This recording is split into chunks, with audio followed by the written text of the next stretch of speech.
Un homme mystérieux était arrivé dans la région. Sa présence troublait les visions des prêtres du léopard de sang.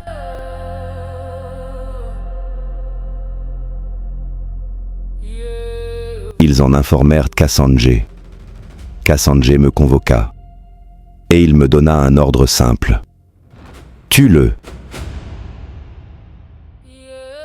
Avant la rencontre, les prêtres me préparèrent. Un rituel obscur, des incantations, des gris-gris chargés de la poudre mystique du léopard de sang. Selon leurs visions astrales, cet homme était dangereux, très dangereux. Il disait qu'il portait une peau de lion et qu'une puissance étrange l'accompagnait. Je partis dans la nuit, tous mes sens de félin en éveil. Chaque odeur, chaque souffle du vent, chaque vibration du sol. Je sentis sa présence, près du lac interdit. Il se tenait debout près d'un feu, un bâton étrange dans la main. Il regardait les étoiles dans la pleine lune, comme s'il lisait quelque chose dans le ciel. Je grimpais dans un arbre, silencieux, prêt à bondir. Ma proie était en dessous. Je sautais, mais au même instant, il se retourna. D'un geste fulgurant, il pointa son bâton vers moi, et soudain, le temps sembla s'arrêter. Ses yeux devinrent comme deux lampes.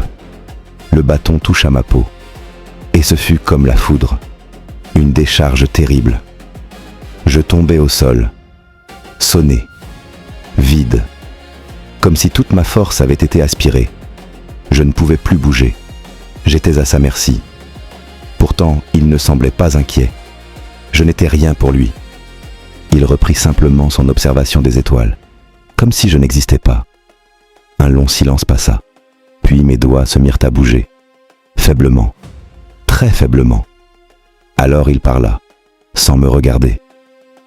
Mon nom est Soma. Je suis un Sawa. Je réussis à murmurer. Votre bâton est magique? Il sourit. C'est le bâton d'Enoch, le bâton des Etumbu. Les Etumbu?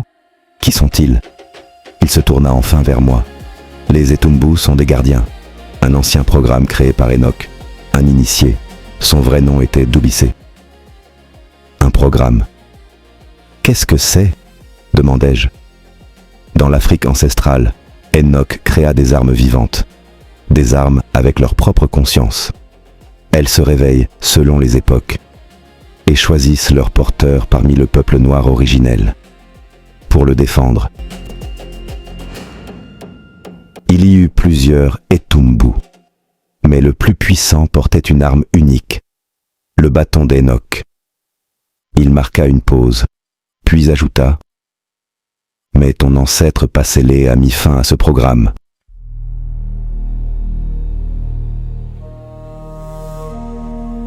Pour un temps que lui seul connaissait. Il a désactivé toutes les armes Etumbu.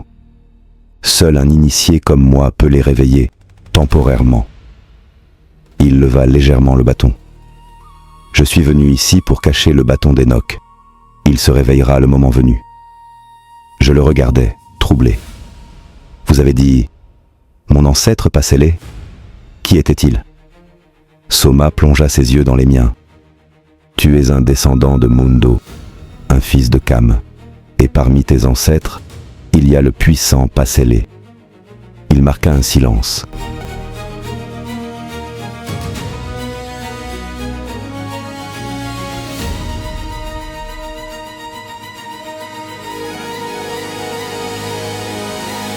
Puis dit lentement, « Dans les livres religieux des Blancs, on l'appelle autrement. Nimrod. Il fut terriblement puissant sur la terre, et je vois en toi une infime étincelle de son pouvoir. Lorsque je t'ai touché avec le bâton, j'ai réveillé une partie de tes gènes. Mais tu ne le sauras pas maintenant. » Il me regarda calmement, puis murmura, « Seulement dans ta vieillesse. » Que voulez-vous dire? Soma resta silencieux un moment.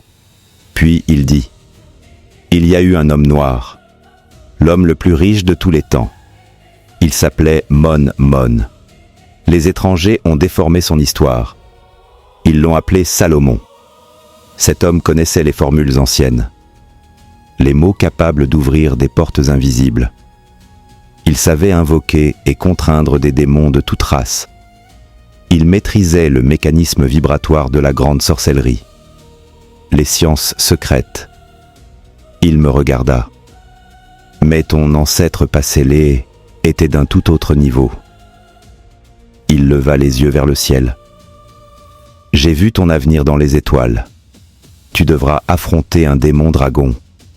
Et si je n'active pas en toi le gène de ton ancêtre, tu ne pourras pas le soumettre. Je frissonnais. Un démon dragon.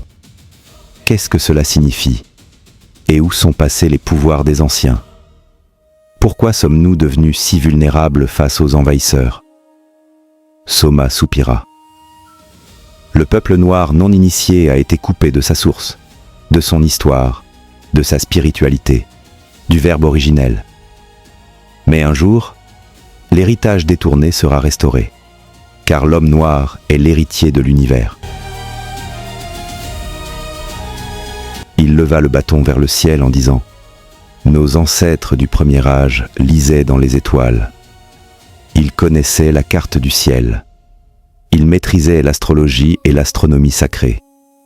Ils comprenaient le langage des constellations, le mystère du zodiaque et les entités guerrières de la science cosmique. » Il ajouta en me regardant droit dans les yeux « Car derrière les astres, il y a des entités. » L'astrologie véritable n'est pas une superstition, c'est une alliance. Une alliance entre les étoiles et les entités du grand ordre. La carte du ciel est le miroir de leurs interventions. Il me fixa. Celui qui est initié peut lire dans les étoiles. Le passé, le présent et parfois le futur. Je repris difficilement mon souffle.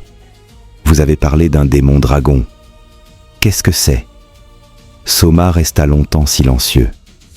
Puis il dit « Pour comprendre cela, il faut d'abord comprendre pourquoi l'homme noir existe.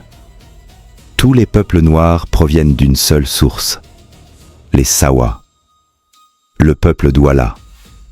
De là sont sorties les nations dispersées de la race noire. À cette époque, il n'existait qu'un seul continent. On l'appelait Wassé. Toute la terre n'était qu'une seule masse, et tous les hommes parlaient une seule langue, le Douala ancien. Il sourit légèrement. Douala signifie « démarre, vas-y ». Puis son visage devint grave. Celui que les prêtres portugais appellent Satan a vu la création du premier homme noir. Il a compris que cet homme possédait quelque chose d'unique, la liberté, le libre arbitre, et une puissance terrible, une grâce divine qu'il avait lui-même perdue. Lorsque Satan chuta, il perdit sa nature première. Son ADN spirituel fut corrompu, mais l'homme originel, lui, était resté intact. C'est là que la haine commença, le racisme. Il jalousa l'homme noir et toute sa race. Il jalousa sa nature. Il jalousa son lien avec le grand ordre des choses. Soma continua. Le premier homme parlait aux animaux. Ils étaient ses alliés, ses compagnons. Alors Satan chercha un moyen de le trahir. Et il passa par une créature ancienne, un serpent dragon.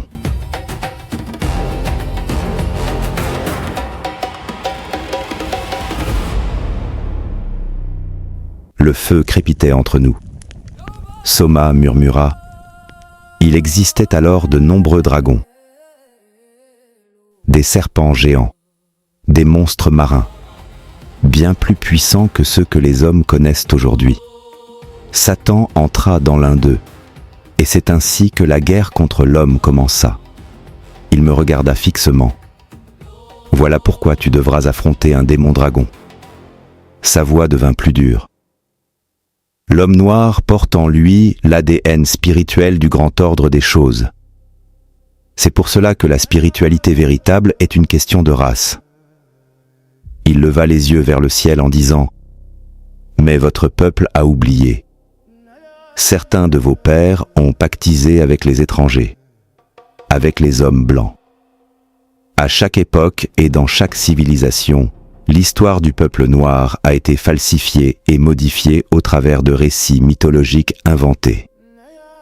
Voilà pourquoi tous les fragments de l'histoire de la race noire se retrouvent dans les religions et croyances du monde entier. L'esclavage n'a pas commencé avec les chaînes. Il a commencé dans l'esprit.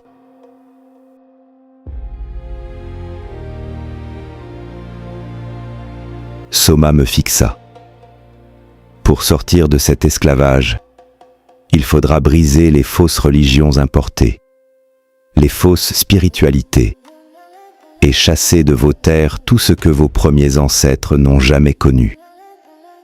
Nous devons aussi chasser les démons ? Demandai-je. L'homme mystérieux éclata de rire, un rire profond. Puis il dit « Sais-tu seulement d'où viennent les démons ?» Il remua les braises du feu avec son bâton. Ceux que l'on appelle démons sont les enfants disgraciés d'une ancienne hybridation. Ils sont nés de l'union interdite entre les Bamuloloma Bungulane, les anges déchus, et les créatures femelles de la terre visible.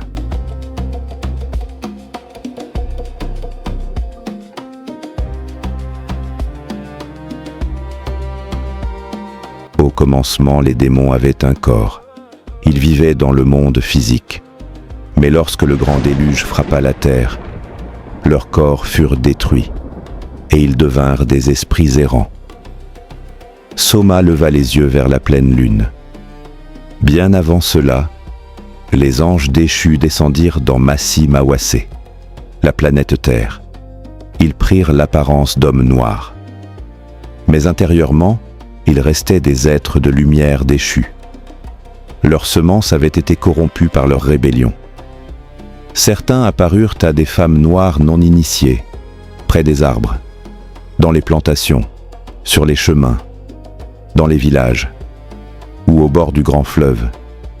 Ils venaient vêtus de vêtements de lin, et ils séduisaient ces femmes noires non initiées. Beaucoup de femmes noires. Soma secoua la tête. Elles auraient pu résister, mais la curiosité fut plus forte. De ces unions interdites naquit une nouvelle race, la race des Bacala, les Néphilim.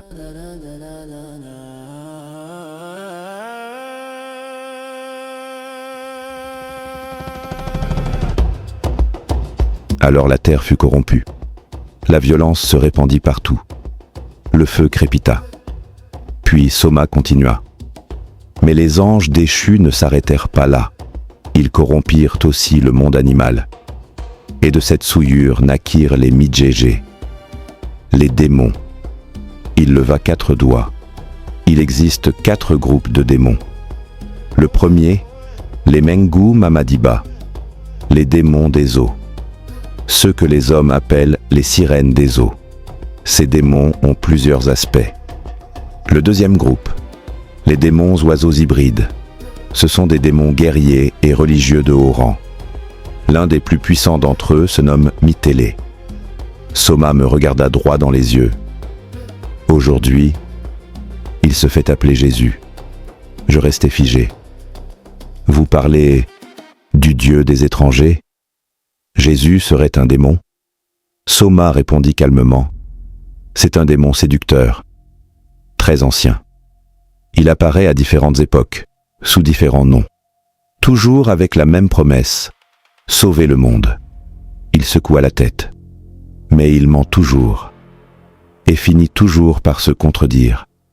Le véritable Christ est bien plus ancien. Il est né dans l'Afrique centrale, il y a des temps immémoriaux. On l'appelait Joki-Sabé, le consacré, loin. Après sa disparition, beaucoup de faux Christ se sont levés. Chaque civilisation a reçu sa version. Des récits fabriqués, inspirés par des démons religieux. Ces esprits parlent par la bouche des hommes. Ils inspirent des visions, des doctrines, des extases. Soma souffla lentement. Il montrent aux hommes des images de feu, des visions d'enfer. Mais l'enfer n'existe pas. Il n'existe que le puits de l'oubli. Voilà pourquoi le monde est en guerre. Des esprits religieux et guerriers séduisent les hommes et sèment la confusion. Je repris mon souffle et les deux autres groupes restants. Le troisième groupe sont les démons reptiliens. Son regard devint grave. Et bientôt, tu devras affronter l'un d'entre eux. Mais n'aie aucune crainte. Le quatrième groupe est constitué de démons mineurs, mais ils sont tout aussi dangereux. Parmi eux se trouvent les démons fauves, comme le Sphinx, ou le dieu Mafdet des hommes léopards. Il posa son bâton sur le sol. C'est de ce démon fauve que je viens de te libérer. Tu n'as plus rien à craindre de lui. Je restai silencieux un moment, puis je dis « Mais Kassanjé m'a envoyé vous tuer. Que dois-je faire s'il me retrouve ?» Soma me regarda longuement, puis il dit doucement « Quand tu quitteras cet endroit, tu m'oublieras. Tu oublieras mon visage. Tu oublieras mon nom. Et tout ce que je t'ai dit, tu oublieras même ton propre nom. » Je le regardais, stupéfait. « Mais pourquoi ?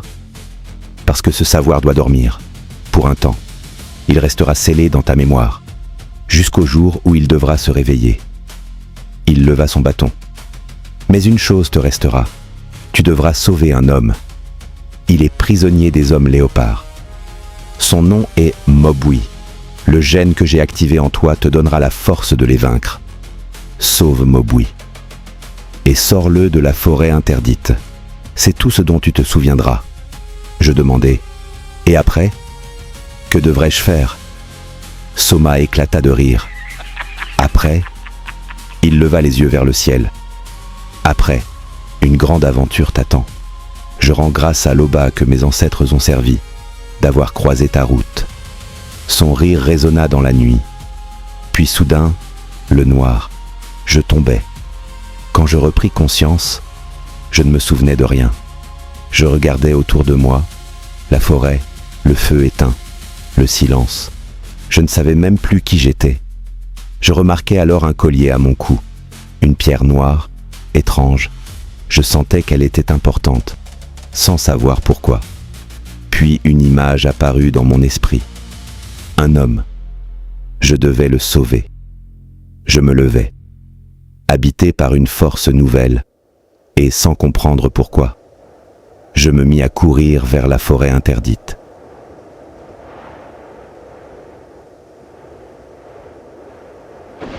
Devant notre souverain, que ton nom est magnifique, sur toute la terre des initiés.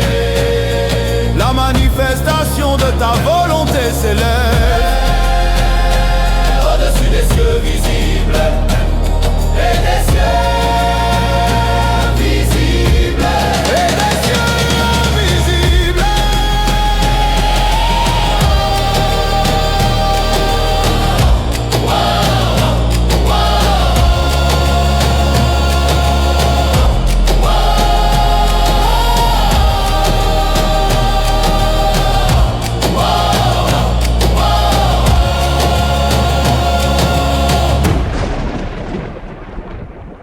Pour écrire cet épisode en particulier, je me suis inspiré de 3 livres. Le premier s'intitule « La véritable origine du peuple Douala ». Le second est « Démonologie, étude interdite de la science du démon ». Et enfin, le tout dernier livre, qui est une véritable masterclass à lui seul, révèle en détail l'organisation du monde occulte ainsi que les pratiques mises en place pour maintenir la race noire dans une domination perpétuelle. Ce livre s'intitule « Le livre des anges déchus ». C'est à travers les enseignements de cet initié issu du continent africain, Ouassé, que j'ai pu sortir des religions importées en Afrique et commencer à comprendre leurs mécanismes. Depuis que j'ai quitté ces religions, j'ai retrouvé la paix ainsi qu'une confiance en moi indomptable.